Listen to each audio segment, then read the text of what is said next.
자, 우리 채영, 서영 그 조카님들을 위한 강연, 그 카이 강연의 1강과 9강, 11강을 이어서 제작해 보겠습니다. 자, 1강 인공지능 시대에 살아남는 반려동물 신사업. 요즘에 그 식당에 가면 키오스크로 주문하고 음식도 로봇이 가져오는 곳이 많이 늘고 있죠. 그 종업원이 뭐 5명이 필요했는데 최근에는 이제 한두 명으로도 충분하게 이제 운영이 가능하게 됐어요. 결국에는 이제 인건비가 문제였던 거죠. 그렇다면 과연 모든 식당들이 다 그렇게 자동화가 될까요? 카이는 그렇게 보지 않습니다. 오히려 부유한 사람들의 단골 식당은 더욱 세련된 서비스를 제공하기 때문에 고액연봉의 직원이 증가할 수도 있습니다. 특히 문과 출신의 학생들은 졸업 후에 이런 식당에 취업을 하는 것도 하나의 노하우가 될 수 있습니다. 문과생들은 주로 책도 많이 읽고 또 대화의 범위가 넓기 때문에 그래서 그 한마디 한마디가 부유한 사람들에겐 상당히 매력으로 다가가기 때문에 이런 직업을 생각해도 괜찮습니다. 최근에 유튜브가 인기를 얻는 것은 정제되지 않는 사람의 독특한 말투, 뉘앙스 이런 게 오히려 경쟁력을 갖는 것 같아요. 그래서 기본적인 의식주 제공에는 분명 기술에 의존하는 방식이 사람과 동물에게 적합할 수는 있어요. 하지만 의식주를 넘어서는 부분에서는 사람의 디테일한 감정이 필요하게 됩니다. 단순하게 은행 업무나 공산품을 사기에는 무인가게도 나쁘지는 않습니다. 하지만 뭔가 대답을 듣고 싶어 하는 업종은 오히려 직원이 늘어날 수 있습니다. 대표적인 것이 재래시장입니다. 물론 현재 재래시장도 위기를 겪고 있습니다. 재래시장의 장점은 신선하고 저렴하고 사람 냄새가 나는 시장터 분위기죠. 그런데 가격이 마트 가격을 따라가고 그저 돈만 벌기 위한 상술만 펼친다면 재래시장도 위기를 겪게 될 것입니다. 그래서 재래시장이야말로 대형마트도 힘들어하는 지금이 반전의 기회를 갖게 될 수도 있어요. 그래서 재래시장의 재래시장 회장님들은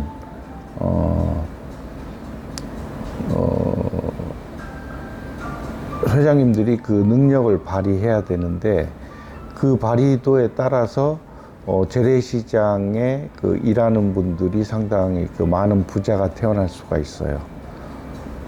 그래서 요즘에 대형마트들이 하나둘씩 이제 가게를 접고 있어요.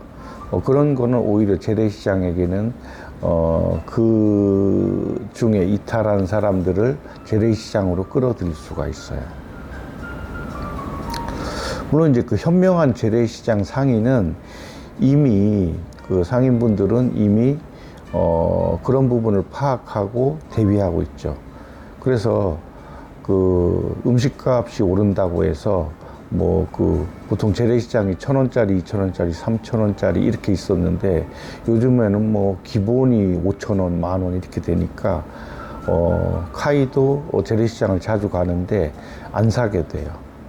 그래서 1인 가구가 현재 국민의 4명 중 1명, 3명 중 1명 이렇게까지 갔는데 그래서 재래시장의 상인들은 이제 그런 점에 착안해서 하게 되면 오히려 기회를 가질 수 있어요.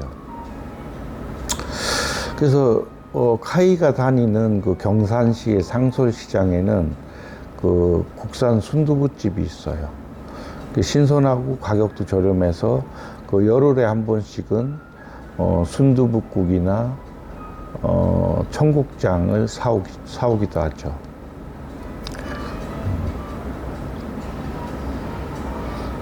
근데 이제 이 순두부는 두부의 특성상 한 번 먹으면 사실 그 다음 끼니에 먹기는 좀 힘들어요.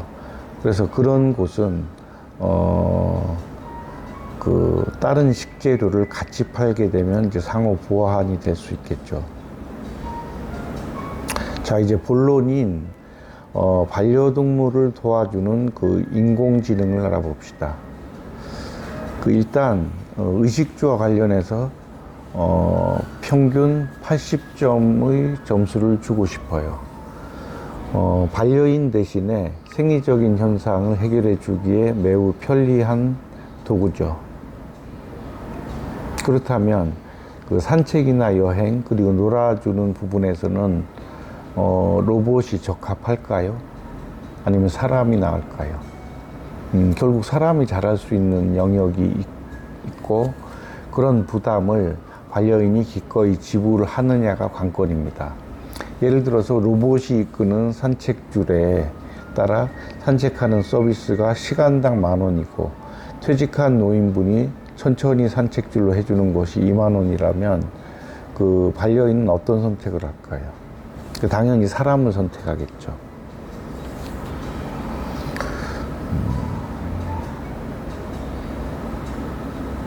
물론 이제 기계나 로봇에도 사람이 만들었기 때문에 사람의 설계에 따라서 사람의 정이 이렇게 배어 있을 수도 있는데 근데 그게 직접 사람을 대하는 거에 비하면 사실 약하죠.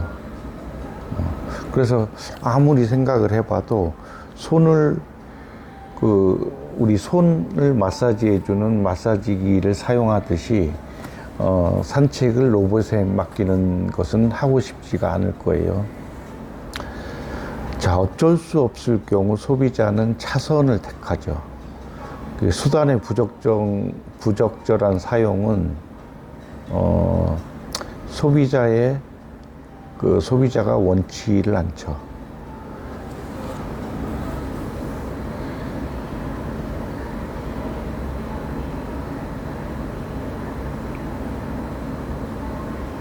그리고 그 카이가 간혹 운문댐 주변에서 이렇게 글을 쓰고 또 강연을 찍기도 하는데 이 산불 감시하는 차량들이 다니면서 이제 그 확성기로 뭐 산불 조심해라 뭐 이런 얘기를 하는데 사실 요즘에는 이런 거야말로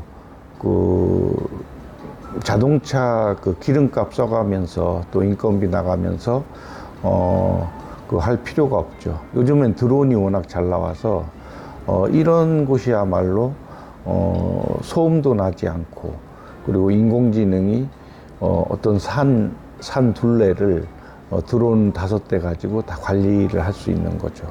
그래서 이런 산불 감시 부분은 사실 사람보다 인공지능을 활용해서 하면 더욱 세심하게 할 수 있을 거예요.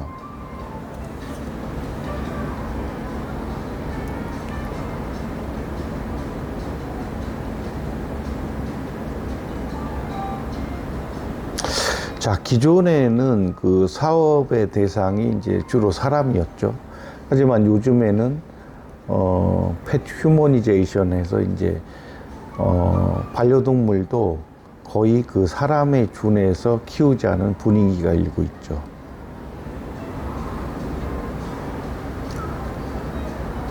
그래서 양적으로도 증가하고 있고 질적으로도 상당히 수준이 높아져서 오히려 사람 것보다 품질이 더 좋은 것들이 많아요.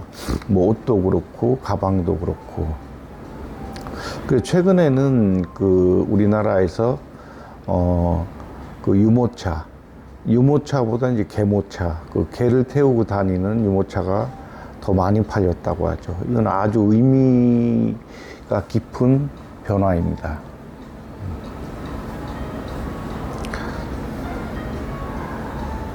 자, 그런데 문제는 방향이죠, 방향. 어느 쪽으로 갈 것인가.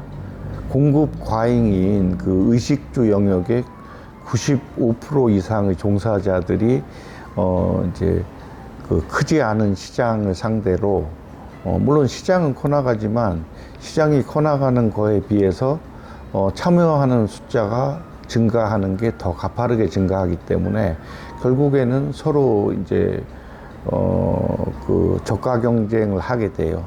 물론 이제 고가로 독특하게 승부를 보는, 즉 그 브랜드화해서 하는 데는 이상이 없겠지만 대부분의 8, 90% 이상은 그 브랜드를 홍보할 능력이 없기 때문에 결국에는 가격 경쟁으로 가는데, 그런 회사는 사실 1, 2년 넘게 살아남기가 힘듭니다. 그래서 카이는 이렇게 얘기를 하죠. 반려동물에서 의식주를 제외한 분야가 고성장의 열쇠를 가지고 있다. 그 단호하게 얘기를 하죠. 그래서 가장 좋은 방법은 인공지능을 앞세운 4차 산업을 포용해서 끌어안을 수 있는 분야에 집중하라입니다. 자, 인공지능은 그 사람의 경험과 통계를 통해 서비스를 선보이는데, 이는 장단점을 동시에 가지고 있죠.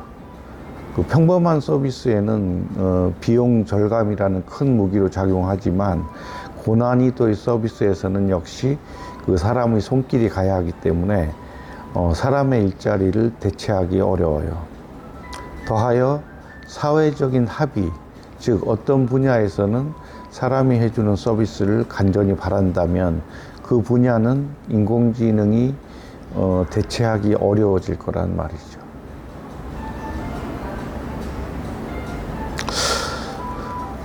반려동물을 여지껏 이제 우리 그 어르신들은 좀 하찮은 존재로 생각을 해왔던 것 같아요. 다 그런 건 아니지만, 물론 이제 사람이 우선이었으니까. 그래서 사람 먼저라는 존재에서 우리는 그 새로운 시대를 맞고 있어요. 그 사회의 그 주류가 될 젊은 친구들의 반려동물과 자신이 낳은 애를 동등하게 바라보죠. 그 동일시하는 게 체감할 수 있을 정도로 느껴지고 있어요. 게다가 이제 그 동물은 말을 못하니까 사람 아이보다 더 우선적으로 그 배려하는 경향도 있어요. 그래서 우리는 이 부분을 눈여겨봐야 합니다. 그 사람이 지구의 최상위 자리를 차지한 이후 지금까지 사람의 위상이 위기를 받은 적이 없었다. 그것도 자신의 집에서 언제든 다가오는 반려동물에게 말이다. 젊은 세대들은 조상들이 이룬 사람만의 영광을 동물과 함께 누리고자 한다. 이는 매우 바람직한 일이다. 인간이 독점해온 판단의 기준에 동급으로 다가온 반려동물이라는 존재, 아직 그 큰 변화의 흐름을 사람들은 눈치채지 못하고 있다. 반려동물의 섬세한 감정을 충족시키는 반려동물 신사업은 사람 영역에도 영향을 끼치게 될 것이다. 정상적인 사람뿐 아니라 장애인에게도 만족스러운 서비스를 제공하는 그러한 반려동물 신사업의 태동을 눈치채기 바란다. 이게 그 카이가 얘기하는 의미심장한 말인데, 자, 반려동물 신사업 중에 그 사람 영역을 넘어서게 될 그 3가지 사례를 들어보죠. 첫 번째는 가상여행 서비스입니다. 반려동물도 가상여행 서비스를 제공할 수 있을까요? 충분히 가능합니다. 그래서 카이 아이디어인 그 캠친구를 통해서도 가능하고, 또 그 CS에서 요번에 출시한 그 동물 모니터, 이제 그걸 통해서도 가능해질 수도 있어요. 그 사람은 직접 그 여행을 다닐 수 있기 때문에 사실 리얼하게, 100% 리얼하게 그 여행감을 느낄 수 있도록 그 하게 될 텐데, 동물 같은 경우는 사실 거의 사람과 같이 다닐 수 있는 부분이 한계가 있고, 또 해외 나갈 땐 더 그렇죠. 그러다 보니까 여행의 90에서 95%는 아마도 이 동물 가상여행 서비스를 택하게 될 것입니다. 그래서 이 부분을 사업화 하시면 3년 내로 아마 큰 회사로 성장해 있게 될 것입니다. 자, 두 번째로는 그 유년기 아이들도 이용하게 될 음식 선택의 자유를 제공하게 되는 그 캠친구. 최근에는 그 LG 계열사인 CS에서 반려동물 모니터를 기반으로 하는 동물 TV가 출시가 됐어요. 그러니까 이제 모니터가 사람이 보기에 적합한 게 있고, 동물이 봤을 때 사람 모니터와 달리 더 잘 보이는, 동물에게 더 잘 보이는 모니터가 있어요. 그래서 이제 그런 모니터를 CS에서 개발을 했는지, 이제 그런 회사를 샀는지 모르겠는데, 거기서 시작을 했어요. 그래서 카이는 유심히 관찰하고 있고, 필요하다면 뭐 CS와 협업도 가능하게 될 거예요. 세 번째로, 자, 카이 아이디어 중에 그 캣볼이라는 게 있는데, 캣볼은 말 그대로 이제 동그란 이제 공 모양의 것을 길냥이라든가 처음 보는 고양이한테 가져갔을 때 고양이가 친숙하게 이제 다가오는 거죠. 그래서 이런 캣볼은 추후에 그 사람들, 그 자주 우는 애들 있죠. 그 자주 우는 애에게도 이 방식이 적용될 것입니다. 그래서 그 이름을 베이비볼로 정해놨어요. 그래서 이 세 번째고. 그래서 이 첫 번째 강연과 관련된 그 반려동물 신사업 아이디어에는 첫 번째로 내 반려동물 수명 얼마나 남았을까 앱입니다. 이걸 앱으로 만드는 거죠. 그래서 수명은 어떻게 관리하느냐에 따라서 늘어날 수도 있어요. 그래서 채영, 서영 그 조카님들은 이 앱을 한번 만들어 봐요. 그래서 카테고리는 그 삼촌이 그 A4지 해서 적어서 보내줄 테니까 아마 30분에서 1시간이면 만들 수 있어요. 그래서 홍보하고 이런 것들은 또 뭐 구글이나 이제 그 유튜브에 그 광고를 맡기면 되니까, 그래서 만드는 것만 한번 해봐요. 그러면 아마 용돈도 스스로 벌게 될 것이고, 이게 또 사업화가 가능할 수가 있어요. 그래서 삼촌이 지분을 뭐 각각 10%씩 해서 주게 되면 이제 거기서 발생하는 수입들을 이제 용돈으로 피드백하게 되는 거죠. 자, 그래서 본 강연 1강과 관련된 반려동물 신사업 두 번째로는 동물이 보는 그림책인데, 이거는 이미 그 한 출판사에서 사업을 시작하고 있어요. 그래서 아마도 그 반려인인 그 출판사 대표가 아니면 임원이 자기 동물에게 이런 그림을 보여줬더니, 독특하게 이제 어떤 류의 그림을 보여줬더니 아주 흥미롭게 한 장 한 장 넘길 때마다 유심히 보더라. 그럼 그게 우리가 아이들한테 책을 읽어주는 것과 같은 효과죠. 그래서 이제 강아지도 사람도 그렇지만 성격의 분류를 뭐 100가지로 나눌 수도 있고 10가지, 5가지로 나눌 수도 있는데, 그래서 강아지 뭐 소형견, 중형견, 대형견 이렇게 해서 한 5아이를 상대로 해서 흥미도를 측정해서 진행하면 그 웬만한 애들은 그 5가지 중에 하나의 그 흥미를 보일 거예요. 그래서 시작하는 걸 너무 두렵게 생각하지 말고, 요새는 인공지능한테 그 얘기를 하면 다 그려주잖아요. 그러면 이제 동물이 관심을 가지고 이렇게 좀 오랫동안 이렇게 쳐다볼 만한 게 뭘까? 참고로 영국인가에서 이제 그 테스트를 해봤대요. 그 이제 개가 보는 TV에서 어쩔 때 가장 많이 보는가? 그랬더니 역시 이제 같은 개체, 개는 이제 개가 나오는 거를 상당히 좋아하고, 그리고 이제 뭐 그 숲 환경 뭐 이런 것들도 좋아한다 그래요. 그리고 또 이제 다른 특수동물이라든가 뭐 야생의 동물들 있잖아요. 그런 거에도 관심이 많다고 해요. 그래서 그런 분야로 이제 이제 AI에게 그림을 그려달라고 하면 그런 거를 한 10장에서 20장 뽑아서 테스트를 해보면 되죠. 그래서 이거는 그렇게 어려운 게 아니죠. 요새는 뭐 그림도 뭐 채색도 다 알아서 그 AI가 해주니까.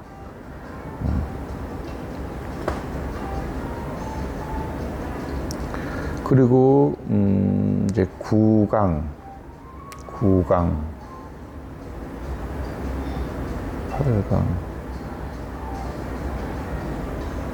자, 아마도 이 주제는 우리 최영, 서영 조카님들이 감자를 키우게 되면서 또 아기 때부터 병원을 다녔다면 병원에서 아마도 그 선생님들이 다 알려줬을 텐데, 얘는 이제 성체가 돼서 성견이 돼서 왔기 때문에 그럴 기회가 없었을 거예요. 그래서 9번 9강 동물관리 이렇게만 해도 20년 산다. 자, 가장 단순하면서도 강력한 그 장수법으로 그 5가지를 소개할게요. 그 첫 번째는 사료 대 간식의 비율입니다. 그 사료와 간식의 비율은 8대 2가 가장 적합합니다. 7대 3 비율로 해서 사료를 70%, 간식을 30% 주게 되면 건강에 이상이 하나씩 오기 시작해요. 그래서 나는 간식을 좀 자주 주고 싶은데, 그렇다면 그 하루 그 20%, 그러니까 총 사료하고 간식 총해서 20%가 요만큼 된다면 이 20%를 간식을 뭐 5번에 나눠주고 싶다. 그러면 이거를 이제 10개로 나눠서 한 번 줄 때 2개씩 준다든가, 이제 그런 식으로 하면 돼요. 그래서 조그만 통에다가 그 간식을 잘게 썰어서 이렇게 주게 되면 되죠. 그래서 뭐 식구가 4명인데서는 그래도 한 사람당 하나씩은 줘야 또 그게 또 강아지하고 친해지고 이런 것도 있으니까, 그래서 그 잘게 썰어서 이렇게 주면 돼요. 그래서 식구들끼리 얘는 이제 예를 들면 1개씩 주면 된다, 2개씩 주면 된다. 그래서 한 사람이 그 사료하고 간식을 총괄해서 이렇게 또 다른 식구들에게 알려줘야 돼요. 그래서 8대2 비율로 주는 게 상당히 중요해요. 그리고 보통은 이제 아침, 저녁으로 2끼를 주는 게 가장 좋아요.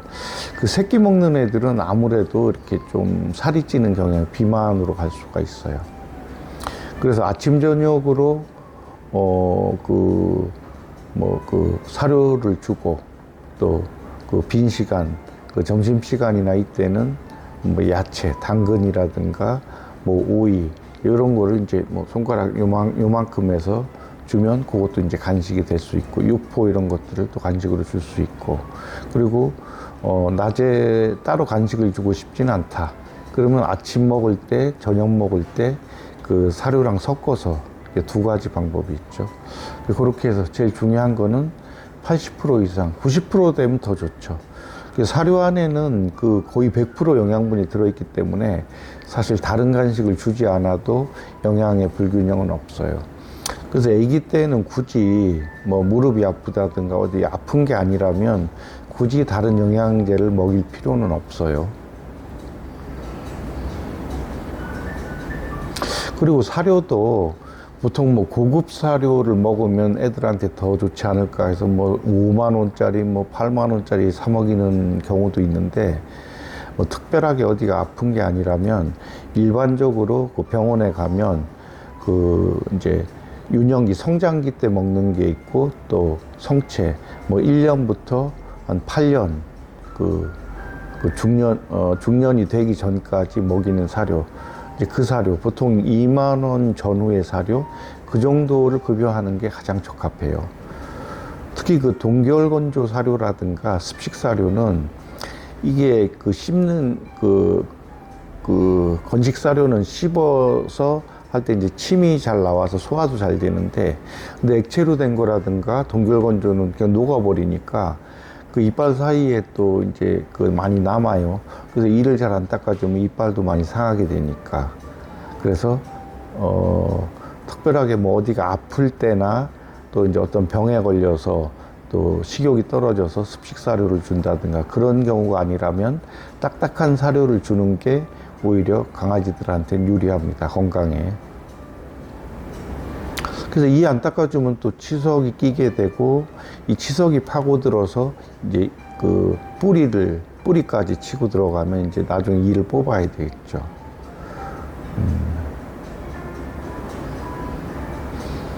자, 두 번째로는 산책입니다.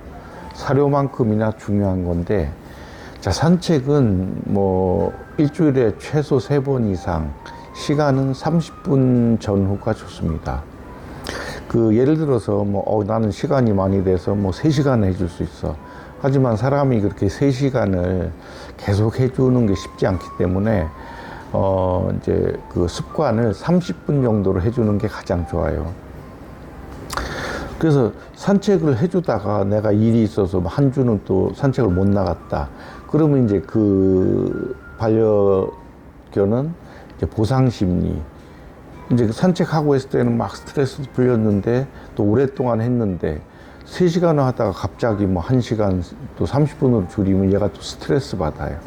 그래서 습관 자체를 30분 정도로 하는 게 좋아요.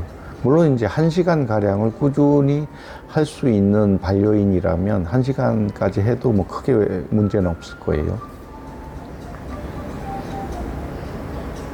그리고 이건 동물병원에서 이제 진료하면서 느낀 건데 일주일에 산책을 3회 이상 하는지 아니면 일주일에 한두 번을 하는지 물어봐요.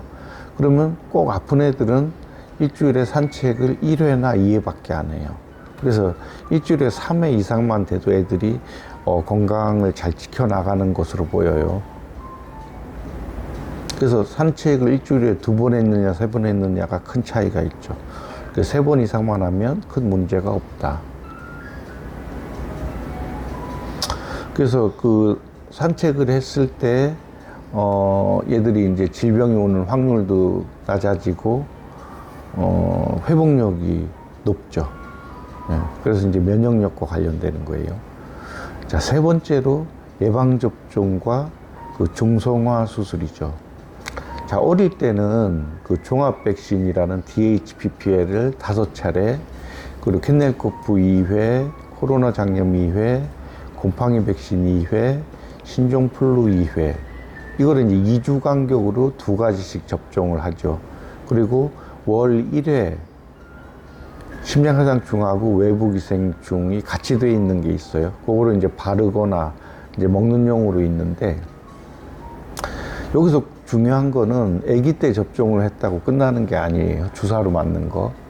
그래서 이 주사로 하는 접종은 접종이 이제 끝난 날로부터 1년 후에 추가 접종, 보통 부스팅이라고 하는데 추가 접종을 매년 해줘야 돼요. 보통 이제 생후 6개월이 넘어가면 애들이 아플 일이 거의 없어요. 그래서 이제 수년간 이제 우리 애는 아프지 않으니까 이제 병원에 안 데려갔다가 또 큰 병이 나서 가는 경우가 있어요. 그래서 심장하상충 예방을 할 때 가급적이면 이거는 한 달에 한 번, 뭐 3달에 한 번 하는 것도 있는데, 가급적이면 한 달에 한 번씩 병원에 방문해서 그 심장하상충 그걸 하지만 또 그 수의사 선생님한테 얘가 어디 뭐 안 좋아지는 부분이 있는지 물어보는 게 상당히 중요해요.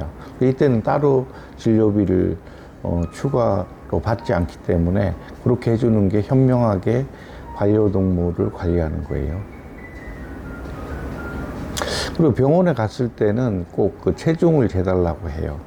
그래서 반려동물 건강 수첩이라든가 그 달력에다가 그 체중을 기록을 해요. 그래서 성체가 되고 나서는 몸무게 10%가 넘어간다든가 10%가 줄었다든가 그러면 어떤 질병, 뭐 비만이 되고 있다든가 또 어떤 암에 걸리면 또 체중이 뭐 그 한 달 사이에 20% 이상이 빠진다든가 그래요. 그래서 이 체중 관리가 상당히 중요해요.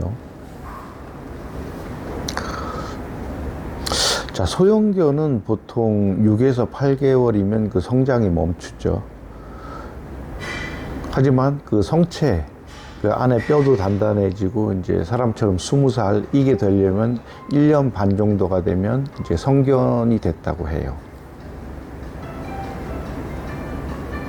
그래서 성체가 된 후에 체중 변동이 10% 이상 늘거나 줄면 병원에 가서 왜 그런지 체크 받아봐야 돼요. 그리고 중성화 수술은 보통 이제 5, 6개월령에 해주는데, 요때 해주는 게 제일 좋아요. 너무 이르거나 늦으면 또 뭐 문제가 발생할 수가 있으니까.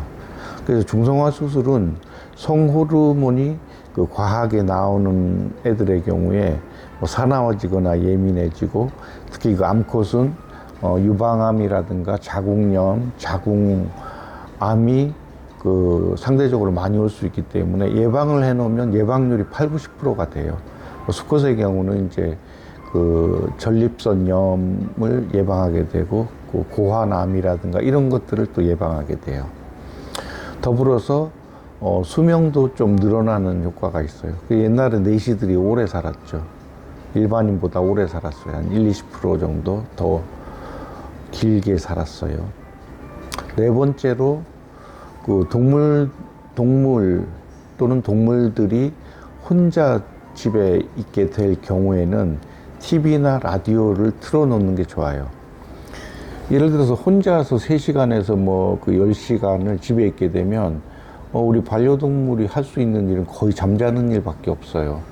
그래서 어떤 애들은, 분리불안 있는 애들은 하루 종일 그 CCTV를 보면 하루 종일 주인 올 때까지 그 방문을 긁는 애들도 있어요. 그래서 반려인이 그 함께 있을 때는 얘는 TV도 안 보던데, 뭐 라디오도 안 듣던데 하는데, 근데 혼자 있게 되면 그걸 듣거나 보게 돼요. 그래서 통계적으로 봐도 절반 이상의 동물들이 이제 TV나 라디오를 듣는다고 해요. 그러니까 요걸 꼭 틀어놔요. 그리고 요즘에는 그 이스라엘에서 만든 그 도구 TV라는 채널이 있고, 한국에서 만든 해피독이라는 채널이 있어요. 요건 유료인데 월 한 8,000원 정도, 그렇게 비싸지 않으니까 요 가입을 하면 이제 그 채널을 틀어놓으면 돼요. 그럼 이제 동물이 나와서 노는 거라든가, 뭐 강아지가 숲속을 산책한다든가, 이제 이런 것들이 나와요. 그럼 동물이 지루하지 않게 집에서 혼자 지낼 수가 있죠. 그리고 최근에 그 동물이 보는 TV라고 해서 동물 TV CS에서 출시한 도구 모니터. 이제 그 모니터가 동물이 볼 때 좀 선명하게 보이나 봐요. 그러니까 사람이 보는 모니터하고 좀 다른가 봐요. 동물용으로 나온 거. 요거는 비용이 이제 모니터 비용 때문인지 한 월 3만 원 정도 되는데, 그래도 이제 그 볼 때 사람 거보다 선명하게 보인다고 하니까 조금 여유 있을 경우에는 이제 이걸 해주는 게 좋겠죠. 다섯 번째로, 주인과 함께 애견 카페를 자주 가거나 또는 이제 동물 유치원에 보내는 거예요. 근데 동물도 어린 애들하고 거의 비슷해요. 그래서 유치원이나 카페에 가면 그 스스로 사회성을 익히게 돼요. 중요한 거는 가급적이면 이제 어릴 때 3, 4개월령부터 가는 게 좋아요. 너무 늦게 가면 적응을 잘 못해요. 막 그 다가서기도 힘들어하고 그런데, 어릴 때 이제 천진난만할 때 가면 자연스럽게 어울려요. 그래서 늦었더라도 조금 익숙해 하지 않는다 하더라도, 낯설어 해도 자주 데려가다 보면 이제 같이 어울리게 돼요. 그래서 그런 방법을 쓰면 되고. 자, 이제 이 구강과 관련해서 이제 반려동물 신사업 아이디어에는 반려동물 3차원 놀이 공간이 있어요. 자, 우리 채영, 서영 조카님들은 그 택배 박스가 오면 그걸 버리지 말고, 택배 박스가 보통 스티로폴이 있고 종이 박스, 비닐 다양하게 있죠. 그래서 이거를 잘 모아놨다가 만들어주면 되는데, 보통 이제 베란다에 꾸미면 좋죠. 베란다가 좀 넓으니까. 그래서 베란다에 요걸로 해주면 되는데, 기억할 거는 2차원적인 거, 즉 바닥에 붙어서 뭘 하는 게 아니라 그 3차원 위에 공간을 다 활용해서 천장부터 바닥, 이 빈 공간, 이 전체를 활용해서 만들어주는 게 키포인트예요. 그래서 이 부분은 3차원 공간의 놀이터를 독특하게 만들었다. 근데 감자가 잘 놀더라. 그러면 대박 나는 거예요. 그거를 그대로 이제 뭐 플라스틱이라든가 목재로 해서 만들어서 맞춤형으로 그 각 집마다 베란다라든가 반려동물의 공간이 어떤 때는 뭐 3평을 쓸 수도 있고 어떤 때는 뭐 0.5평밖에 안 되고 그래서 거기서 케이스 바이 케이스로 해서 그 가정에 직접 가서 이제 체크를 하든가 아니면 사진을 찍어 와서 뭐 가로가 몇 cm고 세로는 몇 미터고 뭐 이런 것들을 보내주면 거기에 맞게 만들어서 설치를 해주면 되는 거죠. 이거는 비용이 최소 단위가 뭐 150에서 한 1000만 원까지 갈 수가 있어요. 그래 처음에 할 때는 굳이 뭐 자재비 이렇게 들이지 않고 그 택배 박스만 가지고도 그런 공간을 만들 수 있으니까 요거를 한번 시도를 해봐요. 그래서 혹시 알아요? 그 감자 덕분에 그 용돈벌이나 사업화가 될 수도 있어요.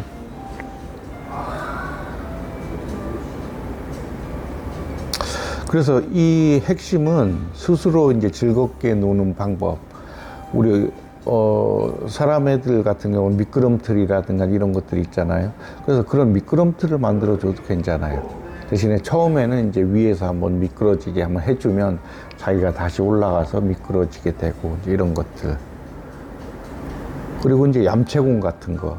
얌체공을 위에 올려놨는데 제가 이제 이런 사다리라든가 조금 난이도가 있는데 살살 올라가서 얌체공을 딱 쳤는데 이게 얌체공은 이제 잘 튀어오르니까 그걸 가지고 또 한바탕 놀기도 하겠죠.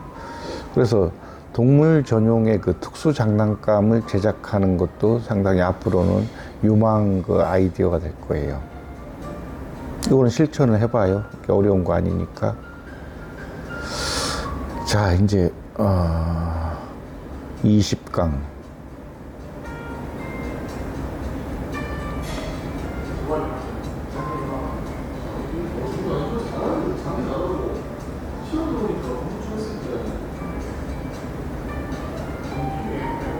자, 20강은 반려동물 신사업이 위대한 이유. 자, 우리 세상 사람들은 아직 그 반려제국이 어떤 건지 그 감이 오지 않을 거예요. 물론 이제 인류 그 역사상 없었던 흐름이 시작되는 거기 때문에 현재는 IT 제국이 진행 중이죠. 그래서 인공지능이 더해진 IT 제국은 조만간 10년 내로 반려제국의 품으로 들어올 가능성이 높습니다. 자, 왜 그런지 살펴보죠. 자, 일본의 예를 들어봅시다. 일본은 한때 한국보다 아주 월등한 반도체 기술과 여타 그 기술들로 유명했죠. 뭐 일본제, 독일제. 하지만 일본이 택한 거는 자동화가 아닌 반자동화입니다. 이건 일본 정부가 그 나이 든 사람들의 일자리를 보존하기 위해 내린 처방이기도 하지만 사람답게 살아가는 것에 대한 어떤 철학적인 고민을 거쳐 결정된 것으로 카이는 보고 있습니다. 그래서 한국도 일본의 그 생각, 사고가 비슷하기 때문에 한국도 그렇게 가리라고 보고 있습니다. 그래서 한 10여 년 전에 한국에 그 이어령 장관이라고 있었죠. 교수, 이어령 교수님이 있었는데 그 교수님의 책 중에 그 디지로그라는 게 있어요. 디지털과 아날로그. 그래서 똑같은 얘기예요. 일본이 이제 그런 반자동을 선호한다. 근데 이어령은 디지로그란 말 하나로 이제 그걸 설명하고 있는 거예요. 그래서 디지로그라는 한마디로 IT 제국에 대한 결론을 맺고 있는 거예요. 아이러니하게도 IT 기술이 가장 적합하게 필요한 곳은 반려동물 분야가 될 것입니다. 자, 사람 스스로는 이 카이가 그랬어요. 그 병원에 CCTV를 달아놨더니 이 뒤통수가 따가워서 뭔가 봤더니 이제 그 CC 카메라가 이렇게 따라다니요. 그래서 이제 해지시켜 버렸어요. 하지만 이제 반려동물 상태를 체크하기 위해서는 그런 찝찝함도 감내하며 설치를 하게 되죠. 스마트 도시라는 게 한국에서도 진행되고 있지만 결국 그 반려마을, 우리 스마트 시티라는 곳들이 앞으로 반려마을로 바뀌게 될 거예요. 그래서 반려마을에서 그 빛을 보게 될 확률이 높습니다. 자, 이제 본론으로 들어가 봅시다. 지금 시대는 그 동물과의 공조가 시작되었어요. 과거에는 뭐 탐색견, 복발물이라든가 마약 그 탐색견이 있었고 안내견이 있었죠. 시력이 안 좋은 분들을 위한 안내견이 있었죠. 그렇게 활동을 했는데 요즘에는 유튜브의 그 주인공으로 등장해서 사람 나오는 것보다 훨씬 인기가 좋아요. 이건 그 동물이 그 생산적인 일을 하게 되었다는 엄청난 그 혁신과 가까운 일입니다. 혁신에 해당되는데 과거에는 아주 소수의 반려동물이 TV에 출연하면서 출연료를 사람에 비해 매우 적은 액수로 받았는데 지금은 사람과 동등하지만 더 인기가 있어서 그 출연료가 사람을 뛰어넘고 있죠. 이런 추세는 결국 그러한 반려동물이 벌어들인 수입으로 동종의 개나 고양이 복지에도 큰 변화를 가져올 것이란 점입니다. 반려동물의 의식주 외의 서비스 발전은 결국 인간의 그동안 모른 척했던 이웃인 동물들에게 대한 배려와 도움으로 인간 스스로도 영적으로 성숙해지는 결과를 가져오게 됩니다.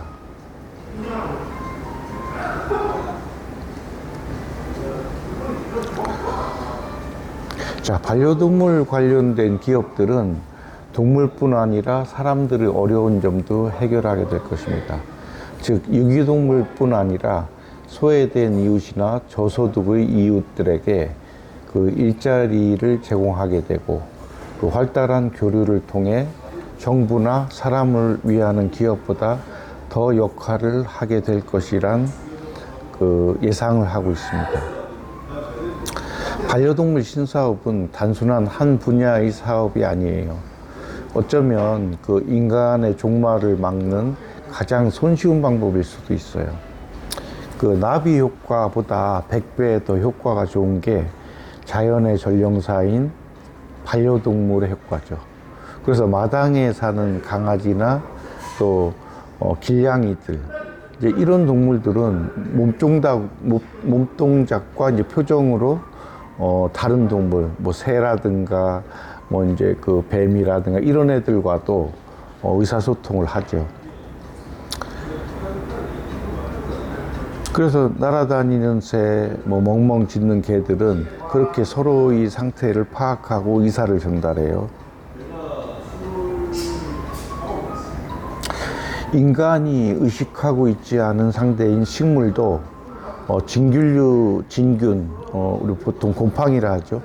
진균류를 통해서 지구상의 수많은 식물들과 교류하고 있는 것을 우리는 잊고 살죠. 그래서 한 학자가 그거를 이제 규명했어요. 식물들이 어떻게 서로 의사소통을 하는가. 결국엔 이제 진균류를 통해서 한다고 해요.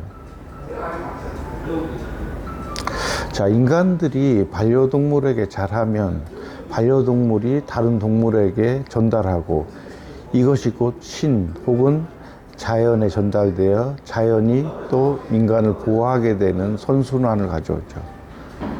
수천조 원을 쏟아 부어도 어려운 것이 반려인의 마음이 모여지면 한순간에 그렇게 될 수 있는 거죠. 그 선봉에 있는 것이 카이 반려동물 연구원입니다. 자, 이 위대한 흐름에 동참할 분들은 카이 강연 1000을 신청하면 됩니다. 자, 신청 시 카이 지분 0.001%를 무상 증여합니다. 아주 적은 지분 같은데 사실 카이 목표가 달성이 되면 0.001%는 10억 원의 가치를 갖게 됩니다. 카이 20강을 들어보면 스스로 자신만의 반려동물 신사업을 떠올릴 수도 있고, 카이에서 제시하는 100가지 아이디어를 자기 것화하여 사업을 펼칠 수도 있습니다. 물론 컨설팅을 받아서, 카이의 컨설팅을 받아서 진행해도 됩니다.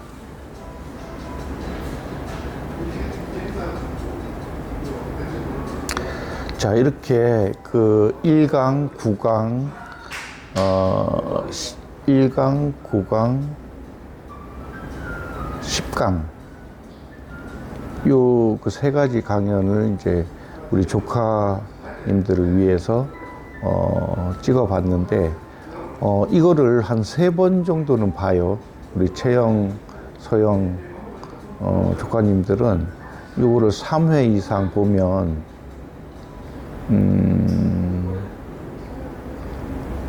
뭔가가 떠오르게 될 거예요. 아, 가만히 있어봐. 이게 1강, 9강, 10강이라고 그랬는데 내가 20강을 해버렸네. 10강이 뭐지? 10강. 10강.